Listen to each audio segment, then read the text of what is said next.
Hey, so my name's Dakota, and welcome to my final project in philosophy as a conversation. So I'd like to say it's been a very interesting year, and Matt, thank you so much for everything you've done for the class. I really enjoyed it. Well, with that being said, let's jump in. So, discussing some different authors here, we're going to be going over the pro-choice, pro-life paradigm, and then also the idea of ectogenesis. So John T. Noonan wrote an almost absolute value in human history. John T. Noonan he believes abortion is morally wrong. So he asks, how do you determine the humanity of a being? Well, he says if you have genetic code post conception, that being is given high moral status. Therefore, abortions are morally impermissible except in life or death situations. Judith Jarvis Thompson, a defense of abortion. Uh, Thompson argues abortions can be morally wrong, but it's always permissible. She comes to this conclusion through some separate analogies. So the first one is the violinist. So imagine you wake up and you're connected to a violinist, and you have to be connected to them for 9 months, or else you'll die. So this would be the analogy for rape. So she says that you're not obligated to, help that violinist survive. So the next is the growing baby. So this is whenever the mother is in danger, life or death. So imagine there's a baby and it's getting larger and larger inside your home, and if you do not kill it, it's going to kill you. So the mother at risk could abort in the name of self-defense, but it would not be permissible for a doctor to assist her because that's her home. Well, she goes on with this argument, the Smith's coat analogy. This is when the mother's life is in danger. Um, she says, imagine if someone stole your coat and you needed that coat to survive for the winter, and so did the other person.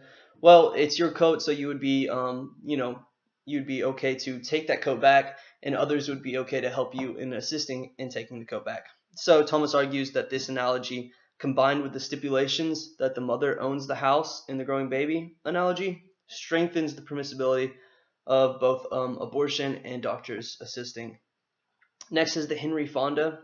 So imagine only Henry Fonda can save you, but he's not obligated to save you. So this is the right to life does not generate a responsibility for others to do whatever it takes to keep a person alive. Then we have the burglar analogy. This analogy is with consensual sex. So imagine there's a window open at night, and this means that a burglar could possibly enter through that window. But if that burglar does come into the window, they're not obligated to break in and look around. So windows open, so it's possible a burglar can break in, but this does not give them the right to do so. So the last is the people seeds analogy, and this is an analogy with failed protection. So imagine pollen comes through your screen window and plants a seed that will result in a child. Well, you took the precautions, you put up the window screen, and it still happened, but you took the proper precautions, so you're not obligated to have the child. So next we have Margaret Olivia Little, the moral permissibility of abortion. So Margaret focuses on the first half of gestation, and a quote kind of sums up her whole idea on this debate. She says, I believe that early abortion is fully permissible, widely decent, and indeed can be honorable.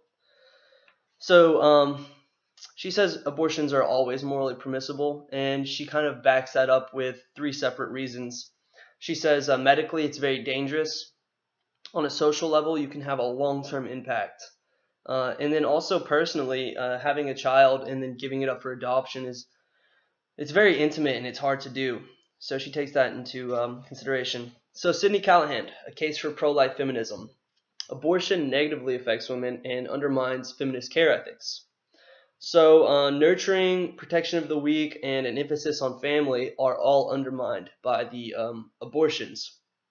So she says UDH's value is based on those with power, similar to how women's value was based on power previously.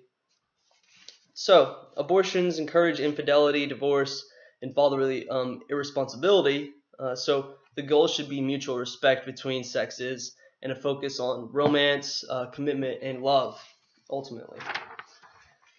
So next we have Rosalind Hursthouse. She wrote a virtue, theory, and abortion. So she defends virtue ethics and shows how to implement it concerning concrete moral issues. So virtuous characters, virtuous behavior, and flourishing are all part of this theory. A good example would be like embracing your virtues over your vices. So just become a better better rounded person.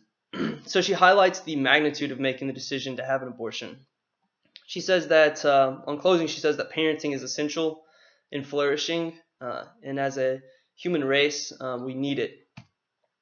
So next we have Edward A. Langerek. He wrote Abortion, Listening to the Middle. So he takes his argument and he uses the potentiality principle. And here's a quote from him. If in the normal course of its development, a being will acquire a person's claim to life, then by virtue of that fact, it already has some claim to life. So the longer a UDH develops, the less justified an abortion becomes. So he argues that late-term abortions devalue adolescents' life, making them more morally problematic to have. So next we have Singer and Wells. This is moving into ectogenesis. So ectogenesis is having a child and artificially developing them inside of a womb, an artificial womb. So they consider possible pros and cons, and they decide that overall the pros outweigh the cons. So they say that it's inevitable, first off, that ectogenesis will eventually happen. They say it could possibly be the solution to the abortion debate. It could be an alternative to surrogacy, and it could help be a liberator of women and bring equals between both sexes. So they advocate the development and use of ectogenesis. So Maureen Sanders Stout, she wrote Of Machine Born. Here's a quote from her. She says, "It is inherently demeaning and disempowering to women as biological mothers." She says that the UDH's rights could eventually outweigh the mother's rights, which could be negative for society.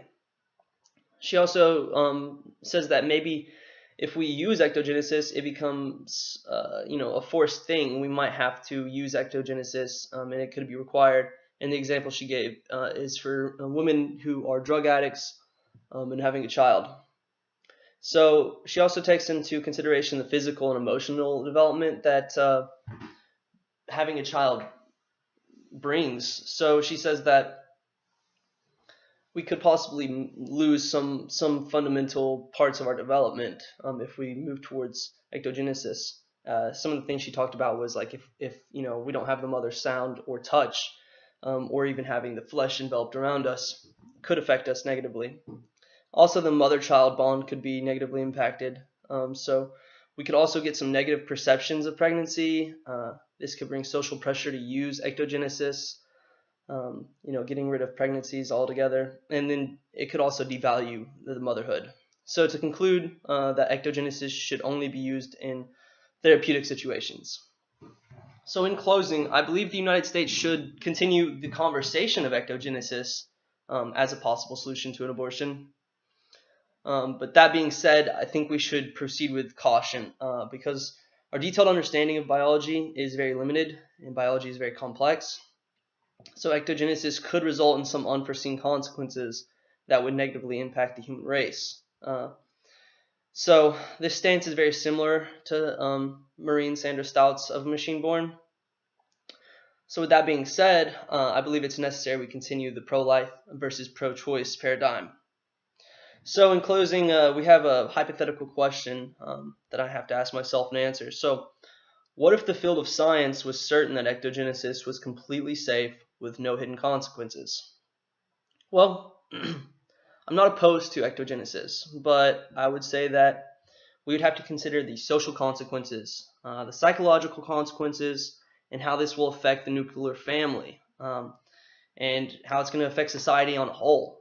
But if we can figure out those things are safe, maybe we should proceed with it. So I hope you guys enjoyed my final project. It's been a great year. Thank you so much for listening, and have a good summer. Bye.